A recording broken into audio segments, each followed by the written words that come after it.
Ooh. You guys want to hear me sip my coffee like NPR?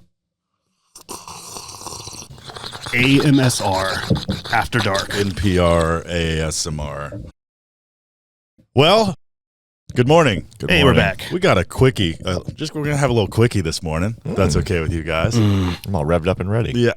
It's 9:10, and at 9:45, Spike, you were bringing Walker and I to the airport here in Roanoke to fly to Indianapolis. Welcome to the Lift Dark Before Dark podcast. The Lift Dark, PRI. the Lift Dark, I forgot what time it is podcast. But yeah, man, I'm Tay. I'm here with Spike and Will. Hey, Tay. Hey, Will. Hey, guys. And it's episode 2 of the Lift Dark After Dark podcast. Let's roll the credits and get into it. Cruising down the road with my best bros. In our Magnivan, we're making memories flow. High fives and yeah, shouting hell yeah. Turning up the music, we ain't gotta care. Lift Dark After Dark, it's our time to shine. We do together, everything's fine.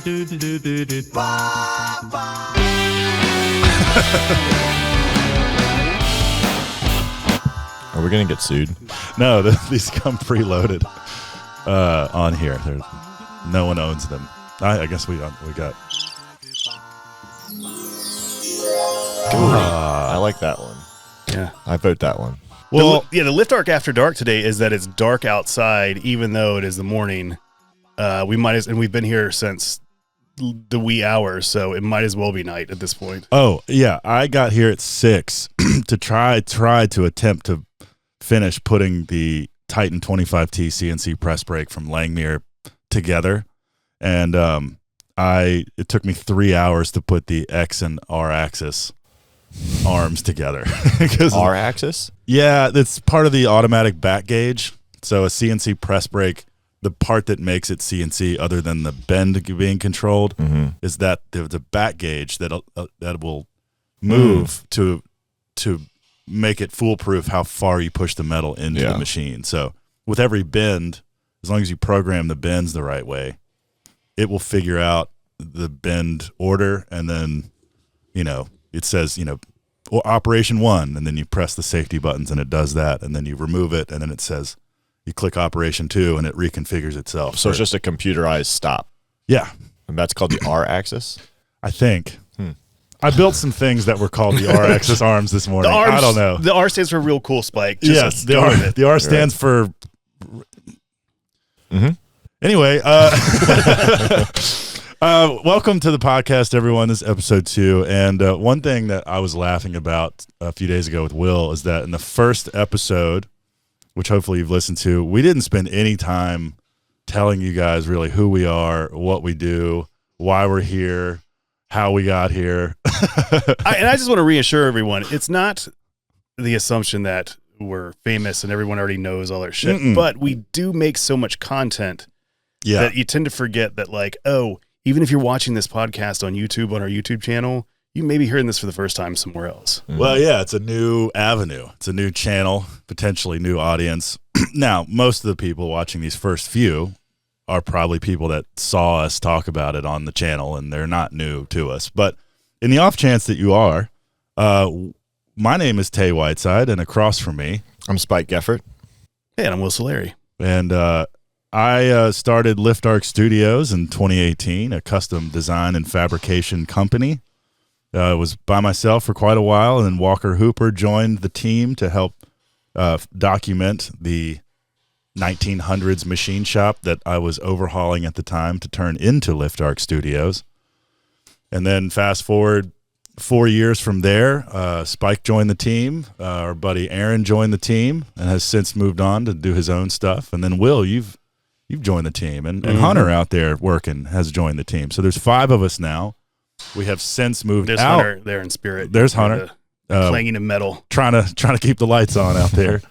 We have since moved out of the 3,000 square foot price filler machine shop, a building that I spent 3 years overhauling, and have moved into a 9,500 square foot building in Riverdale, which is an exciting 100-acre industrial complex in southeast Roanoke that is being breathed anew with apartments and business and commerce and mixed use and artist spaces and studio space. And I'm sure there's craft beer somewhere. With any good overhaul project, there's got to be craft beer. But for right now, we're here. But for right now, we're just stuck in an old, dirty industrial complex. Well, we're early adopters, Spike. Well, and what I love about this business and about this location is that it has all the startup mode energy, right? We are doing it. We were building it from the ground up. We are here at Riverdale, a place that if you didn't know better, you would have assumed had been abandoned for 70 years at least. Yeah, because it has. It has been fundamentally abandoned. More or less. Left to its own devices, maybe is the way. Sort of Lord of the Flies. Yeah, it was an old industrial complex for a while and became many different things through many different owners for a while. And then Ed Walker decided to kind of unite his vision for this place. Dude, I heard what he paid for the whole thing the other day, and I was like, that is remarkably cheap. Like, I'm not going to say it just for a rich guy, but like for 100 acres of it, like I was shocked. Yeah. And I was like, also good on you. Yeah. Well, see, this is one of those weird things too. There's a lot of odd math in that where there was a flea market here called Happy's, and it was a giant. Not here though. No. It was on Williamson in Virginia, in Roanoke. Yeah. It was a giant, beautiful old building. If you wanted to much like these buildings here, if you wanted to rebuild one of them, they would never pass code because there's so much steel. They're so over-engineered because they just didn't care back then, and materials were cheap and yada, yada, yada. Problem was every square inch of the 10,000 foot, however much, how size the building was, the flat roof leaked. So all these beautiful aspects to it, but every detail was a red flag. And I'm pretty sure Ed's price on this place probably had a little bit to do with infrastructure and roofs and let's put it this way: the purchase price of the whole complex was basically equal to the quote he got to repair all the roofs. Yeah. I'm not kidding. It was almost honestly the same number. Right. Well, I mean, every building in here is gonna need, and we got the best roof of most of them. By the way, we got this building has its flaws, but they were quick to tell me like, hey, you're getting a premium space. Yeah. And our roof has a secret building on top of it. It does, which we will get into, I hope, soon, before the end of next year. End of next year. That's a good goal. I like that goal. Yeah. But we've kind of established where our business is at. Now, the new location, starting new things like this podcast, having the Magnivan there. We have plans for expansion and doing more stuff. You've talked a lot in a great way about having more machines, more capabilities, and space here. Yeah, I mean, what we do is build high-end metal, custom metal products, whether it's in the automotive world, architectural world, artist, sculpture stuff. Anything metal, I think we have a great team to wrap our heads around it and figure it out. I, for one, have an architectural metalworking background with Black Dog, railings and furniture and stuff, and there's still a lot of untapped work in those markets. But a personal fascination of mine is automotive with drifting and custom cars and stuff. And there's money in that. It's a little harder to extract the money from the automotive world. Yeah. Just because it is so tedious and car guys don't often want to spend the best. Like getting high-end money out of car people is a lot harder than getting high-end money out of like custom home people. Sure. And, well, car guys want to spend their money on a lot of things. Yeah. Not a lot of money on one thing for their car. Usually. Yeah. And the people that are building like 1,000 horsepower race cars are few and far between. Yeah. And although it is a luxury home, I think most people can convince themselves to go the extra mile, spend a little bit more on their house, as where, cars are, they're sometimes an investment, but not, people can't kind of do that little bit of cheating math with their self about a home. Well, and one of the key differences in, or at least our current setup, is that a lot of the high scale custom homes we build stuff for, we're building it through the home builder and having less interaction with the actual home owner. But we do that all the time too. We build to the end user. But I think the way to do it is to, like, we've been able to work with some pretty awesome guys like Jack Hamlin, some other custom home builders in town. And they work with the customer to be like, here's why you need nice high-end metalwork by the, we've got a guy, we've got a shop, Lift Arc. they'll help you build this, and this is why you need it. So they're doing the pitching, and we quote it to Jack, and Jack sells it to the, so like a lot of that hard, annoying work is eased by that specific relationship. The joys of being a contractor sometimes versus a subcontractor, like it takes I've spent plenty of time eating shit, talking to the customer and just having entitled people telling you why the thing you built for way too little money, and that's already way better than most of the stuff you see, still is bad and not what they wanted, and the wrong color or the wrong sheen or in the wrong place. Of course. And you just gotta lick your wounds and keep going. Yeah, that's the thing that I've noticed the most since I've worked here for over a year now. And starting here, I thought our stuff was expensive, but I see the quality that we make. Yeah. And if you're going to buy it for, Amazon prices, you're going to get something that's going to break, something that's going to chip. If you use it. Yeah. If you don't use it, then you might have a chance. But and also working with metal, I've really discovered it takes a long time. Like it just takes time. Sure. It's not that complicated. It's just every step takes time. Yeah. And the tools are expensive. And it needs to be done right. Yeah. Well, I think, I see so much. And I'll say this, I was a custom woodworker for a long time too. Like I know what it takes to do that, but I see so much bad woodwork in modern home construction, just corners cut, loose joinery, misappropriation of wood filler, or lacking wood filler altogether. Yeah. Cabinetry and tile is the two things I see that just get slapped together and put in just the worst possible way in homes now. Yeah. Well, because people are just trying to do it to get the paycheck. They're not doing it because they care. And we are one of the few people that are trying to do both. Obviously, we got to make money, but I, for one, believe that you will not stay in business if you just do it for a cash grab. Yeah. Like if people know you and know that you care and know that you'll do the right thing, like our buddy Lucas at Powder Coating Creations, he's one of the good guys. Yeah. If he screws something up, like one time he did a door frame for us and it still had blasting media baked into the powder coat and it was a rough finish. I showed him a photo and he was like, "Yep, that's bad. My bad. And he took it back and blasted it and powder coated it again at no charge. There was no argument or long conversation because he cares. Yeah. And we send him all kinds of work. And this is kind of, and I'm sure most of our listeners know this. This is one of those things about, you guys did a job a little while back where there was some prefabricated fencing and then we were still installing some custom fencing. Yeah. And you didn't even have to shake them or really touch them to tell the difference. Yeah. You could look at them and it was visibly different.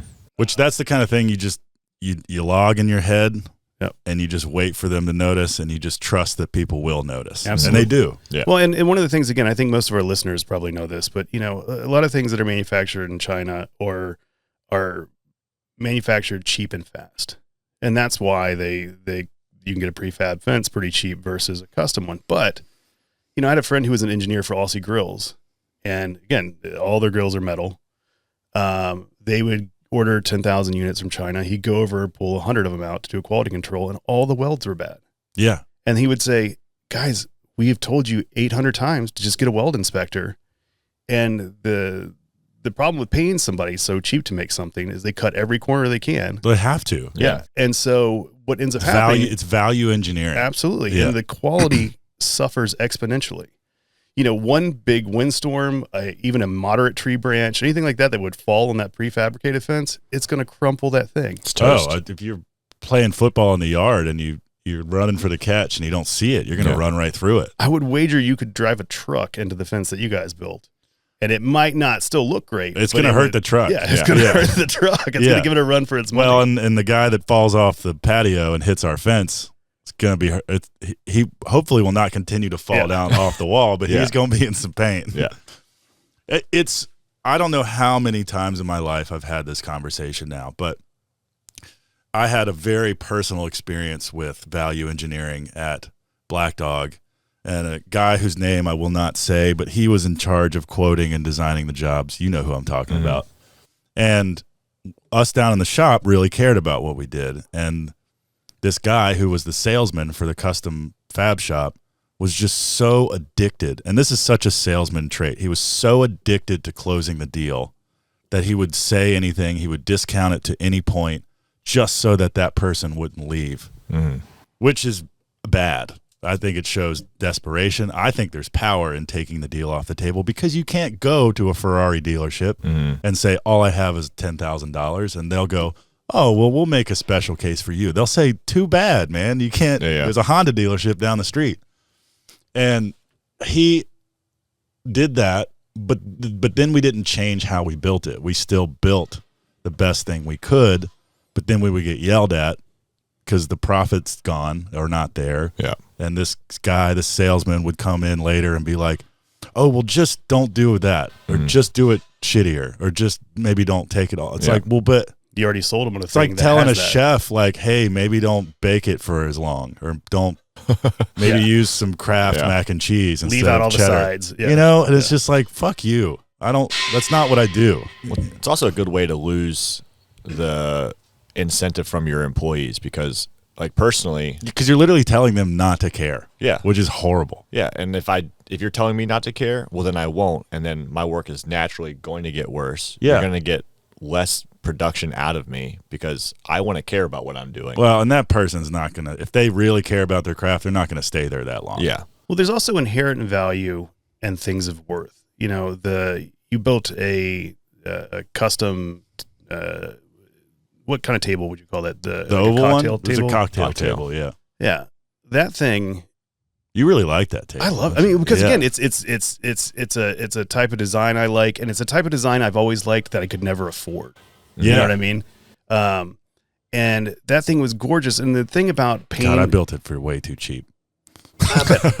yeah, I mean, but that's fine. You know, building it for too cheap and figuring out how you're doing it is one thing. You know, building something cheap because again, like the sales perspective is a different thing. But you know, I think what's nice about things of worth and value and things that you pay more for because they are that is that they're going to last a long time.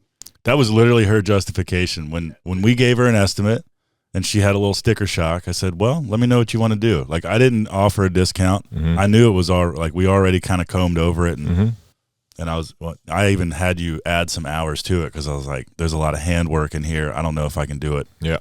So we found our number, gave it to her, and she was like, that's a lot. Let me think about it. And I said, okay, please do. We've got a ton to work on. You know, desperation. It's tough when you are desperate and hungry in business to not let it show through. Because I need a paycheck like we all do. But when you start to let that govern how you structure things and you cater to everybody and you negotiate against yourself, it's just a losing streak, man. Because then she called back the next day and said, you know, I talked it over with my daughter. She said, Mom, this is going to be an heirloom piece. This will be a piece that you have forever, that'll last forever, that you'll hand down. And she said this, and she goes, well, you know, when she mentioned that, I was like, she's right.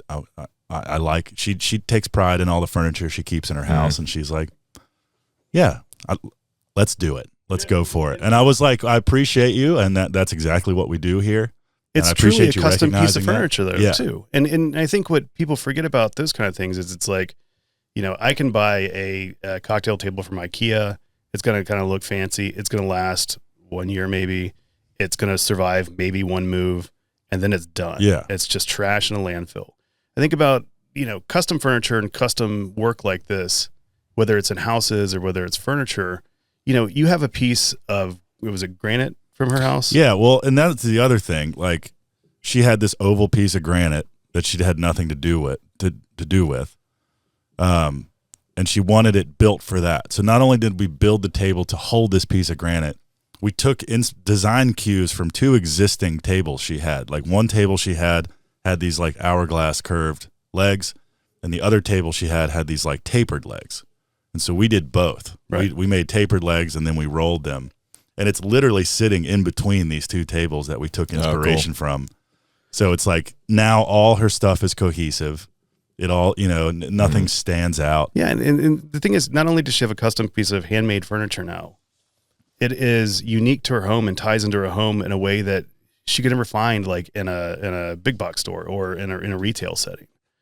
And I think those are the kind of things people need to think about when they want to buy something special. Like it costs more because it is special. Yeah. You can't find that in a normal store. You can't find that in 9 out of 10 even furniture makers. That kind of thing is unique, and the price should reflect that. And I think that, whether it's electronics, whether it's metalwork, whatever, pay for the quality thing because it's going to last and it's going to be special. Yeah. Buy once, cry once. Yeah. I mean, and we stand by our work, if barring anything weird, like if something breaks or breaks down or, fails or weld cracks or something, like I want to fix it, if I can. Well, that's the nice thing about all the things that we do is that there really is sort of an unwritten rule here, which is we got to do it right. Like we've never had a time where it's like, oh, that looks shitty. Well, give it to the customer. Maybe they won't notice. It's like, nah, we got to fix that. Well, and if I have any of that, it's like really nitpicky. Like things have left this shop that I like knew technically I could do better, but like my good enough is really nitpicky. One little dot in the finish or like one tiny bow here, like it is sometimes worth considering use case, like who can see what part of it, but like I usually try not to let that govern. Right. Like a weld that no one's ever going to see, I'm still going to do the best job I can. Yeah. It still needs to be a strong weld. It drives me nuts when I see like, I have a disease now where I walk through the world and just look at the welds at theme parks or public, bus stations or whatever it is. Just like, Jesus Christ. Like my wife hates watching movies or plays or anything with me because I'm like, or they could have really used it. She's like, it's a movie. It's a kid's high school play. Like, you don't need to you don't need to figure out how to engineer this thing better just because you know how. Yeah, I would love to go to a high school play with you, Will, and just hear the not director's commentary. Yeah. The peanut gallery's commentary. It just makes me feel good now that like we'll always be in business. Well, and we did these other people are selling their work and it looks like that, we'll be fine. Yeah. Well, and you guys did a video on this a while back. I think it was just called Shitty Welds. Was that it? Mm-hmm. Where you guys looked at a bunch of shitty welds and like... I mean, we've done some like, TikTok reaction videos or welding in the movies. I mean, that aluminum rack that we saw that one time. Oh God, the truck bed. Yeah, that was a horrible. And like, I met the kid that did it. Yeah. And he wasn't, he was also like, I had no idea what I was doing. Yeah. I said, are you cool if we like sort of roast you a little bit? He goes, yeah. Because he sent me some photos of stuff he learned to do since then. And he was like, look, I've gotten a lot he was better. Like, please don't think this is the only thing I've ever done. But aluminum MIG welding is really weird too. Like it's not something, if you know how to MIG weld steel, it's definitely not a one-to-one. Well, and what I've learned from the short time of working here and watching you guys is that I think a lot of bad welds, people think that welding is kind of like a hot glue gun. And if it's set up, like there's a point where it is that, but you have to know how to set it up. You have to know like what settings and what material, clean stuff, right gas. Like I could set up a welder and put it in your hand and it'll look okay. Sure. But you don't know how it got there. Exactly. Or why I set, I feel like that's kind of the key to metalworking as far as it is like compared to woodworking is like watching you guys and learning about the process. Yeah. Almost all metalworking is about fixturing. It's a lot of pre-work. Getting it ready to do the weld. Well, the sound you're hearing right now is Hunter running the bandsaw.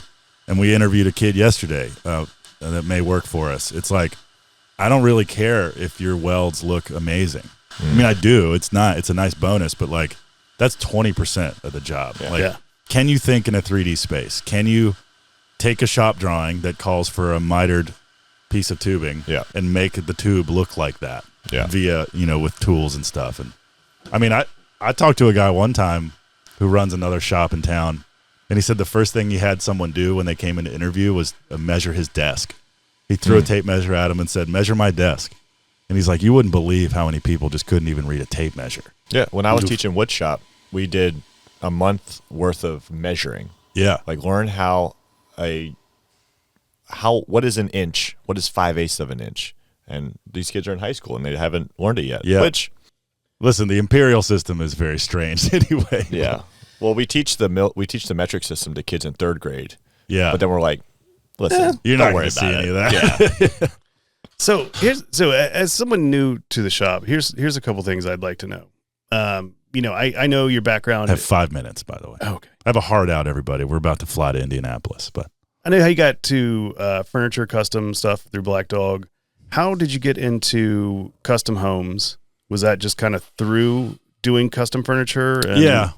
I'm benefiting from some connections. I mean, Jack Hamlin, he married the daughter of a woman who used to work at Black Dog. So, it is in many cases about who you know, but also Roanoke is. But also, it's a town. small town, but also, like, if Jack gave me a chance because of a friend and I completely borked that first job, like, done. He's not calling me back. Yeah, you're not getting a he'll say hi to you at parties. second chance. Yeah, and it's like, it's actually now it's awkward when we see, so like, there's a very, listen, I know where I'm lucky. I know, I've had a lot of opportunities that most people haven't had, but I've also had a million opportunities to screw it all up. Yeah. So like at a certain point, like you're still carrying the weight, Yeah. When I tell people this all the time, that are friends that I know, lots of times it's harder for me to do their work than it is a client's, because again, it's personal connection. Yeah, working you want to get it right, and like, oh God, yeah. And anytime a friend of mine asks me to like fab something for him, I get nervous. It's harder Because I'm just like, I have a way of quoting things. Yeah. And I'm just prepared to, when I tell you the price, you're going to get mad. Mm-hmm. And then sometimes I don't, it usually doesn't even get there. Usually I'm like bartering against myself already, coming up with a friend price, or like, I do like horse trading, like, hey, I'll build you this thing if you do something for me, or gift, holiday, that's different. But I think it's harder to do things for friends, because if I'm doing it for a client, then it's just me on the line. But if I'm doing it for a friend, I like take on that extra responsibility of like, I have to see them again. I don't want to disappoint them. Like when I do like cat it has work to be for perfect friends, in my mind. It has to be perfect. And if it's not, they're going to say, oh, dude, that looks fine. I'm like, yeah, but you're wrong. And you're lying to me. I could have made it more perfect. The amount of times I've said that to myself, you're lying to me. Like, why would I do that? Like, I don't know. You're not in my head. Yeah. Well, and the therapy answer is that most people are only thinking about themselves anyway. You're writing that story. The therapy lesson from that is you are harder on yourself than you are your friends. You should talk to yourself how you would talk to a friend. Yeah. Yeah. Right. I've been if I talk to anyone therapists. how I talk to myself, I would have no friends. Yeah. That's a great point. Yeah. That's why I don't like me. Yeah. Dude, I suck. So we went from we're doing a lot of custom railing, home fixtures, things like that. We've pivoted into signs. We've pivoted into a bunch of other stuff too. What, especially given some Pivot, maybe more like broadened. Yeah, broadened. You know? We're It's not like we left that other stuff behind, but that's still chugging along. What's some of the stuff you want to do in the future? Oh yeah, big time sculpture work, art related stuff. I mean, I've got 2 jobs cooking right now, one of which, we'll share them with you in due time, but both of them are, there's big potential money upside, but also big, like, lots of creative license, very weird, the kind of stuff that, like, people are amazed they can find a shop that can do it kind of thing, and just to tease one of them involves cutting a car in half and using a crane to put it on the 4th floor of a building. So like, I like that kind of stuff, I'm so well suited for. Like, I love. You don't get to drive the crane. You know that, right? What if I pay extra? You're gonna pay. Yeah, for sure. Your crane insurance. Yeah, I'll just pass it on to this. This thing would cost $100,000. I think half of that was so Tay could bribe the crane company and let them. What's this slush fund in here? Like, what is that? Afterwards, there's gonna be a conversation with Tay being like, "Should we buy a crane?" I think we really need a crane. I want a crane truck real bad. And the other job I'm working on is has to do with just large scale metal sculpture work and signage. That kind of thing, I've gotten the most joy out of doing that sort of stuff in my brief metalworking career. And it's like, it's the hardest stuff to do, but it always has the biggest payoff because people, when they see the final product, they're like, well, I mean, when you see a cool large scale metal sculpture, it's just impactful. No, I'll ask like you this. Whatever you look at, like even in the one at Roanoke Airport has that crazy sculpture out front. Now, I've worked with you long enough to know that there is a point in which you get to a job where you're like, I'm tired of working on this job. Mm-hmm. The larger the job, the longer it takes to do it. Yeah. Does that change with you? Like when you did the DNA sculpture, yeah. Was there a point where you're like, I really am tired of doing this DNA sculpture? That one was actually fun all the way through. Okay. The worst part about that job is I got COVID at the middle of it, and I tried to work through it, and I was just having a horrible time. Yeah. The irony of that it was DNA and medical related. Yeah. Part of that might be money related, you know, like if I just know, like you hit that point in the middle of a job where you realize you way underbid it and there's no actual profit waiting for you at the end, that kind of removes some of the joy, unfortunately. Sure. And then sometimes it's like, yeah, like this is, I think partially too, a lot of that was driven by the fact that there wasn't a whole lot of redundancy in LiftArc in the early days. So like if I'm fully consumed by a project, there's a lot of other stuff not getting done. And so now with more help and more people, I'm hoping to mitigate some of that. You also have like the brain space to stay on it longer. Yeah, and like my goal with, Hunter is now running our production fab side, and you're helping stay on top of customers and design work. So like two things that if I was pulled off in the early days to do a big sculpture and be a quote artist and just do artist stuff, that all just, there's a huge delay, and then there's like a rolling traffic jam from that. Right.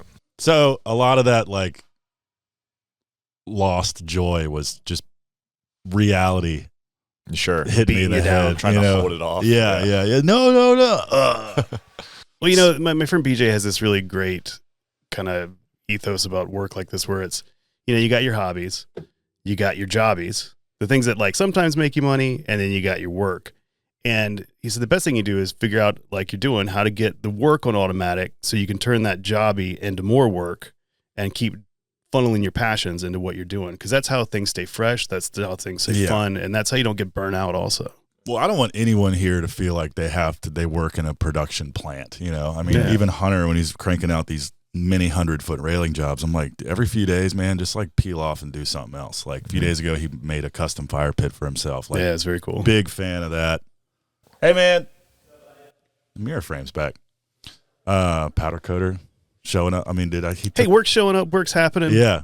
I think that's a good sign to get back to reality. Yeah. In real time, we got to go to the airport. I'm sorry for the brevity of this one, but I feel like we packed a lot into it, and I feel better about the story we're telling now. People know what we're about, and I honestly love these kinds of conversations. Where can people find us and support us if they like what we're doing? Yeah, patreon.com/LiftArc Studios is the best way to support us directly. The higher tier, we have MIG welder, TIG welders, and certified master welders. The master welders get a Master Welder Monday video to them every Monday, where I answer your questions no matter what they are.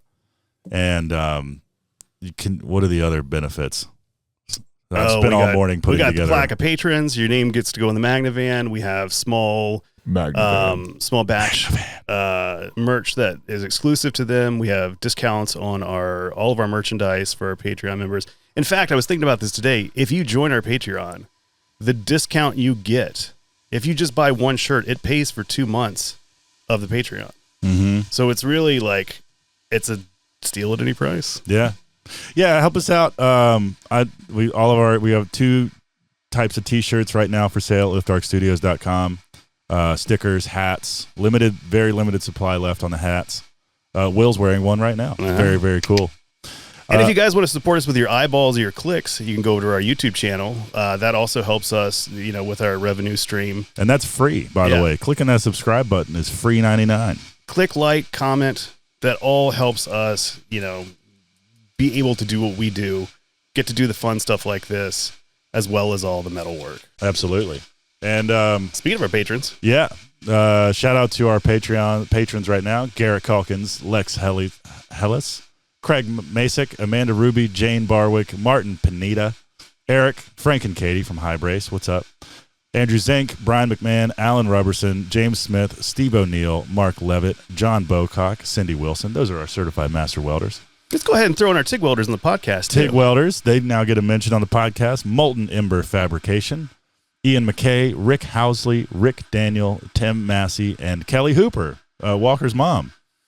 All the other names, Thanks, Mom. All the other Patreon names get scrolled over the screen at the beginning of all of our YouTube videos, and maybe you're seeing them right now. Why not? Thank you guys so much for listening. Walker and I got to get on a plane to Indianapolis, and we'll see you next week. Will and I are going to make swords. Mm-hmm. Yeah, I've given Spike some plasma cut goods inspiration, and we'll see what happens when you come back to the forge. Yeah, you have a challenge. Don't let me down. How do you feel about tables made of swords? Perfect. I remembered which button it was. All right, see you guys next week. Thank you very much for listening, and we love you. Goodbye. Bye. Lift up off a dog, yeah.